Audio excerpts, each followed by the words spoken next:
Hey everyone, it's Megrette, and I am joined today by Gina Forster, who is a registered dietitian, and she's actually the new author of a book called Within Reach, which we're actually going to be talking about today. So, Gina, if you haven't met her or heard her podcast, which is Nutrition Unmeasured, she is a really interesting person. Generally speaking, but also just a dietitian that I really love her approach of how she's, trying to unpack and untangle all of these barriers. They seemingly invisible. So what I'd love to do is, kind of set the stage. So Gina, you talked about how your career changed about 10 years ago when you shifted from weight management to this weight inclusive approach. And I'm just really curious, like, tell us about the genesis of that. Mm. Ooh, yes. I love to talk about this story. Because looking back, I can't believe I didn't do it sooner. I'm not sure if you went through this, but I started off, I've had kind of a multiple roles as most dietitians have. And I would say my first like big job was working at a grocery store in store as a dietitian, which was amazing. Loved this job so much. And I especially loved that a big part of that job was weight loss, which Hmm. was just my thing. At the time, I was doing everything I could to manage my own weight. I've always had thin privilege, so for me, it was just like trying to maintain a certain weight. And I was like, I'm just can't wait to get that information out there and show the masses how to do this.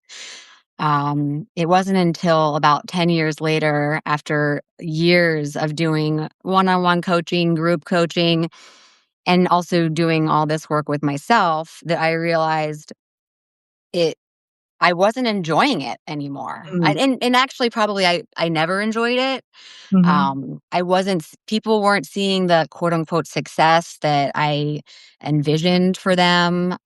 It was getting harder for me to do all these things to maintain my weight. It was harder for me to teach people to do that. I felt like I was swimming upstream against a current.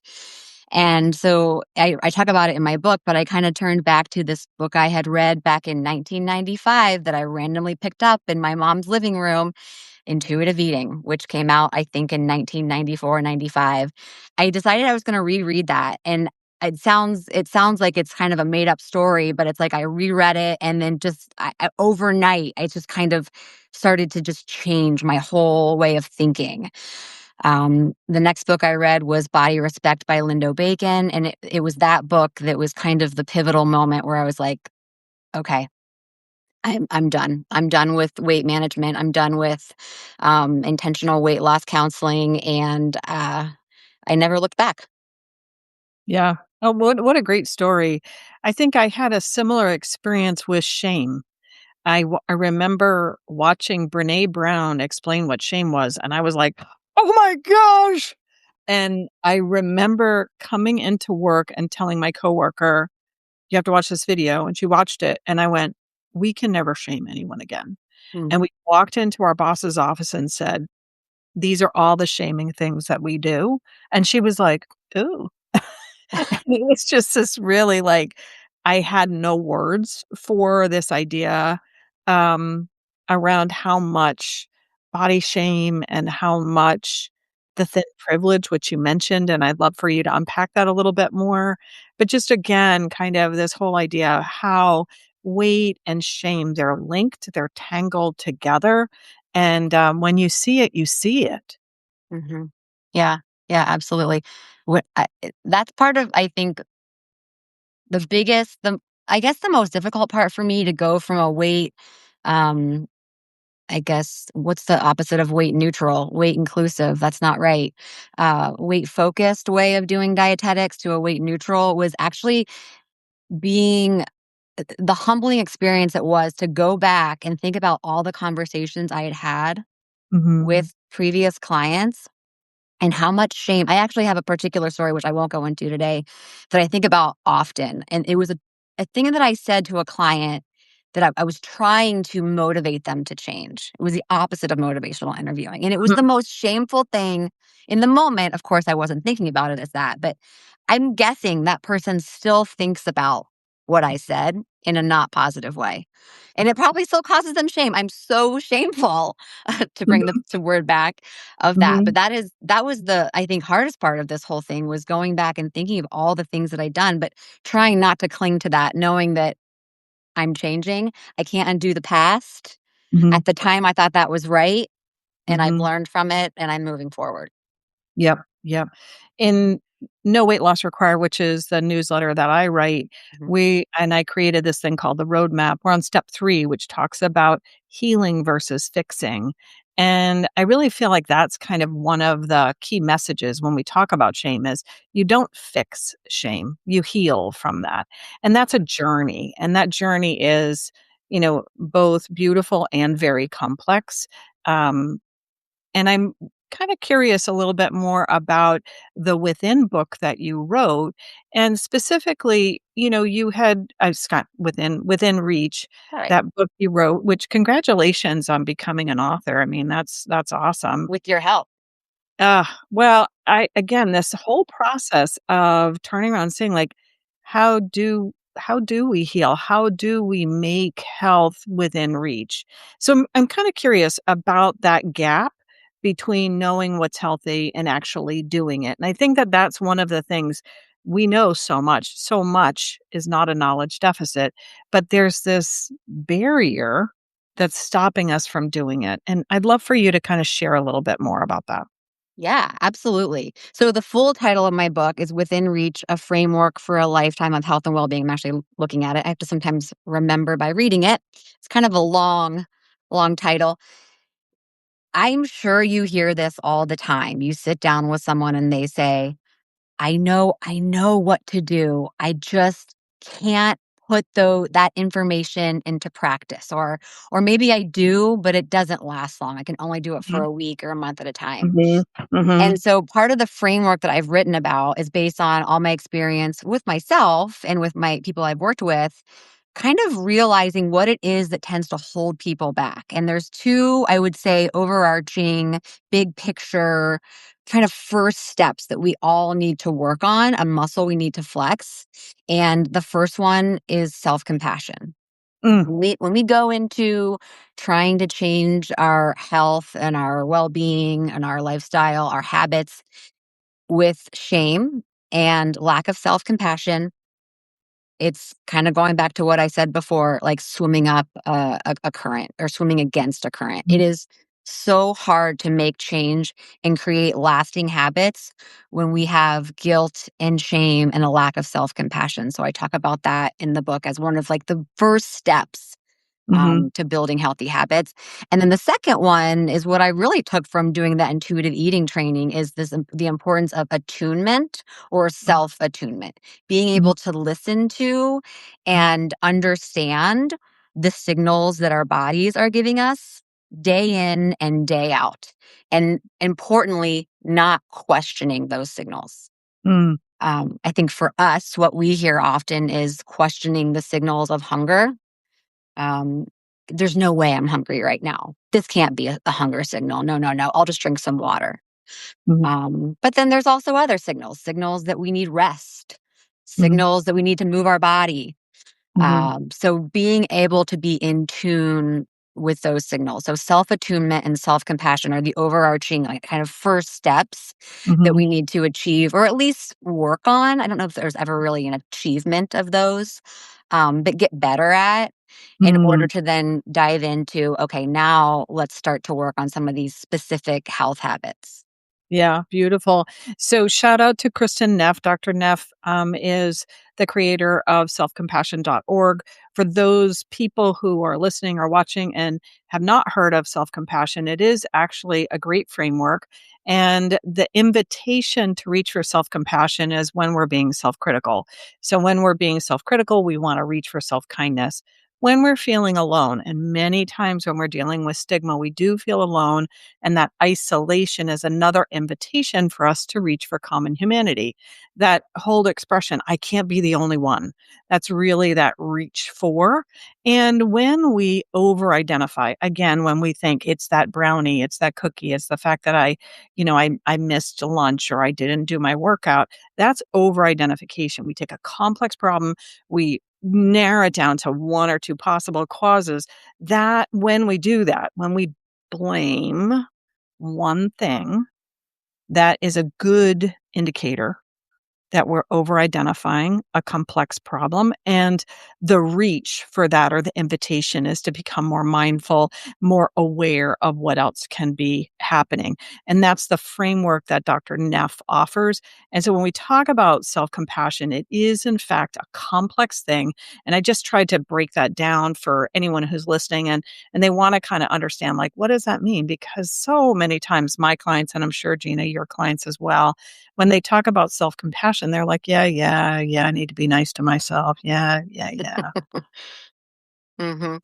Yeah, no, I'm glad you brought that up because I am certainly not an expert in self-compassion, and I definitely quote Kristen Neff multiple times in my book and actually provided a link to her very helpful book, which I actually have right here, another fabulous book to read. So yeah, definitely I'm glad that you mentioned that. Yeah, and Kristen Neff's work is great. She also talks about, kind of that, mama bear self-compassion, and so again, it's a complex topic, and it's really worth, touching in and reading these other super smart people who have, who can unpack it more eloquently than maybe you and I can do in a 30-minute little sit. So tell me more about attunement.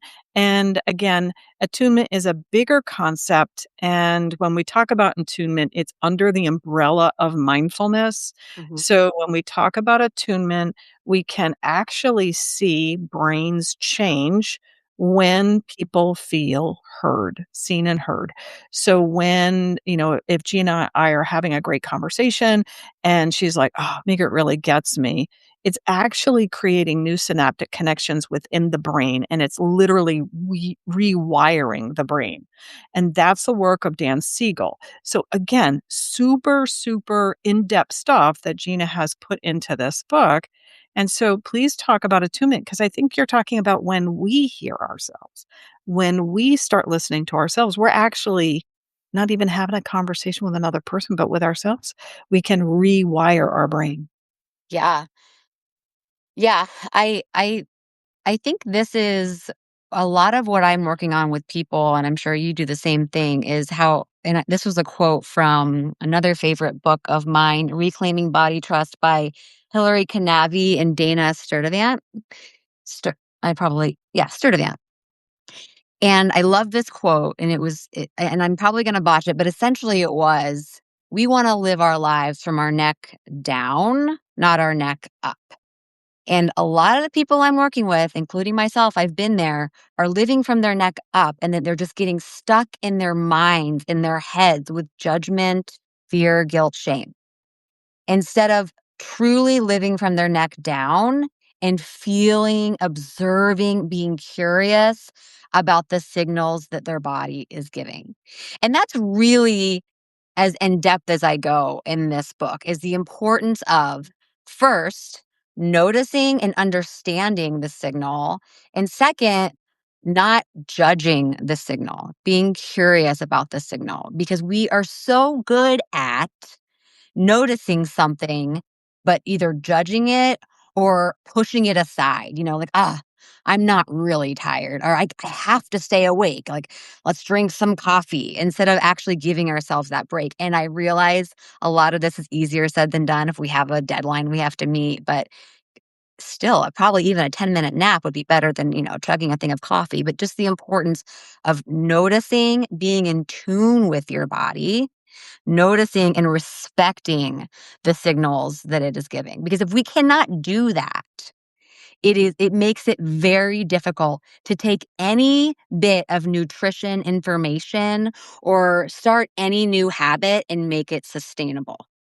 Mhm, So mhm. that's really what I get into in the book. It's not even a huge, huge section of the book because, again, not really my expertise, but just the importance of, first, being aware of what your body is telling you, and second, being curious about why, and third, maybe acting on it if you can. Mm, yeah.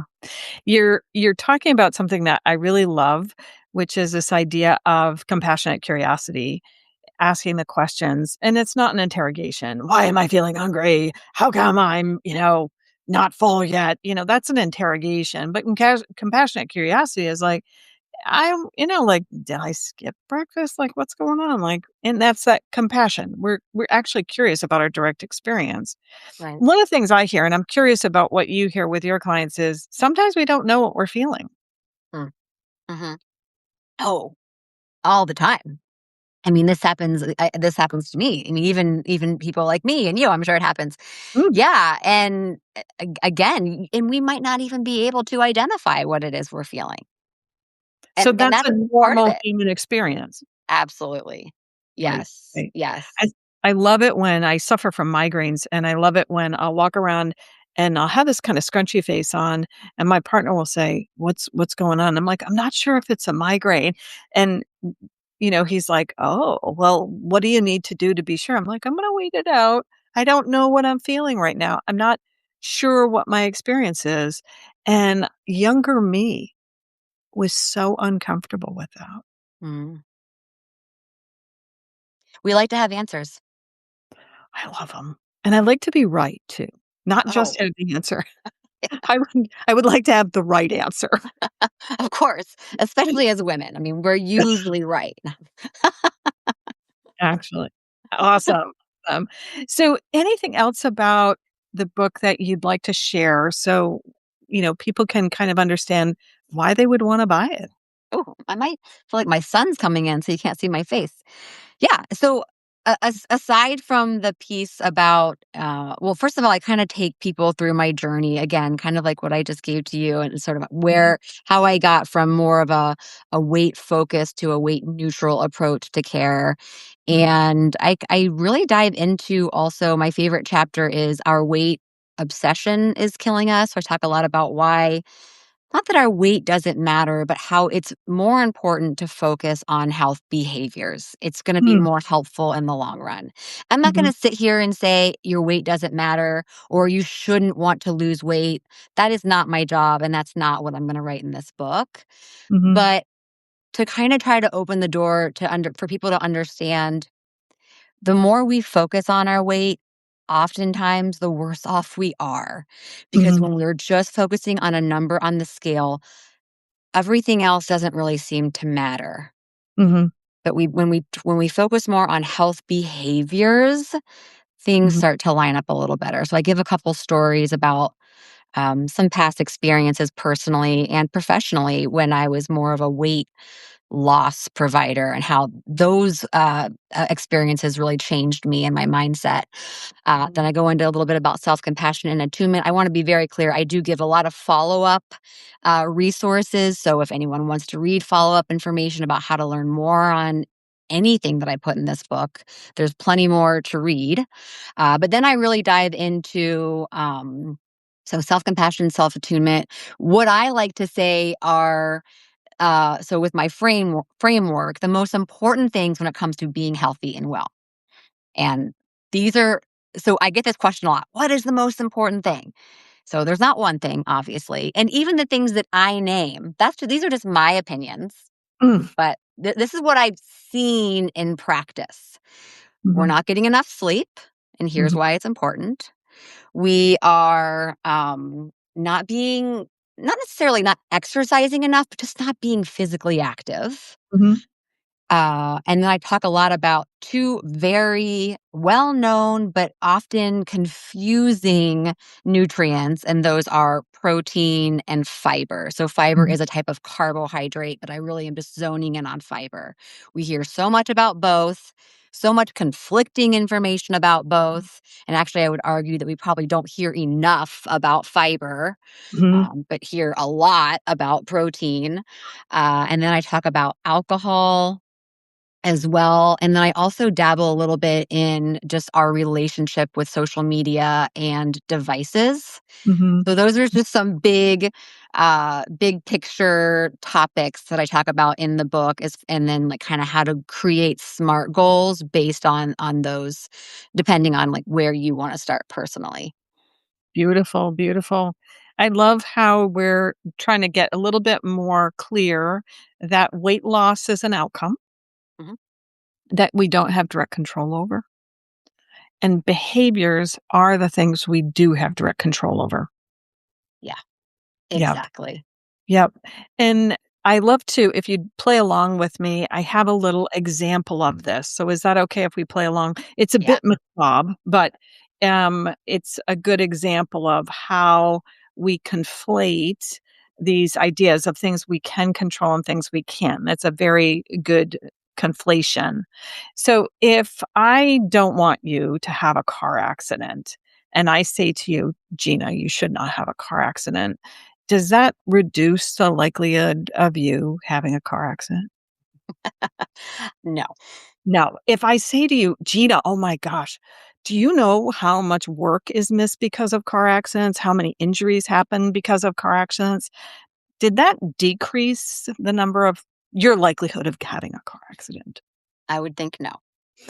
No. So if I say to you, like, oh my gosh, I'm going to tell you a personal story about how I was in a car accident or somebody I know was in a car accident, does that decrease the likelihood that you will have a car accident?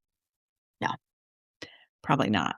So when we talk about car accidents, we know that they're problematic and we know that they hurt people and we know that we want to reduce them. But telling you or yelling at you because you had a car accident probably isn't going to help us. And I think the same goes true with weight. If you tell somebody you shouldn't weigh X or it's bad that you had a car accident, it's bad that you weigh Y, we're doing the same thing. We are not actually helping people. But if we take a step back and we say, okay, car accidents, let's have speed limits, let's have good road conditions, let's check our car, let's get training and learn how to drive. Let's inform people like, when it's wet out, do these things. When it's dim, do these things. But we want to take concrete steps to actually reduce car accidents, right? Mhm. And when we notice, oh my goodness, at this particular place, there are a lot of car accidents. Oh, we might want to investigate why are there so many car accidents in this particular place? Or when we notice like this particular group of people seem to be having a lot of car accidents, we would want to get curious and ask why, Mhm. right? Yeah. And the same thing goes true when we talk about nutrition. We really want, when we're noticing that there's a population that seems to, gain weight in a unusual or atypical way, we want not to blame those people for gaining weight who shouldn't have gained weight. We want to understand what's going on with them. And I think a lot of times, and you work with menopausal women and people in perimenopause, we're getting a lot of information about middle-aged women and how they shouldn't gain weight and how they, have to worry about it. And again, it's really landing like, don't have a car accident. People get hurt when they have a car accident. And it's like, we don't have direct control over so many of those variables. We don't have direct control over our weight.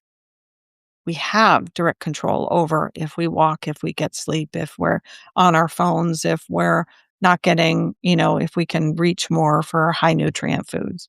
Yeah. Those are things we can control. Absolutely. Yes. 100%. I liked that analogy. That was good. It's a little macabre, but it gets the point across because I think most of people listening to this have had a car accident or had a near car accident. And the last thing you want to have somebody say to you is, you shouldn't have had a car accident. Yeah. Duh. Like, yes, that is true. I wish I didn't have a car accident. I wish the deer or the bear or the other car didn't swerve in front of me. I wish that my tire didn't go flat. I wish that the road wasn't slick. I wish that. And these are the kinds of things that, we really want to recognize so much of nutrition and health is outside of our control. Mm, mhm. Yeah. Okay. Beautiful. So talk to me a little bit about, if you could, and in my own work, sometimes there's some tension because we're really talking about, I don't want to tell people what they should weigh or if they should or shouldn't want to lose weight. So you kind of hinted to this tension between being weight inclusive and the tension of still working with people who want to lose weight. Is there anything that you would like to share that kind of might help people understand that tension a little bit more, or might help people resolve that tension?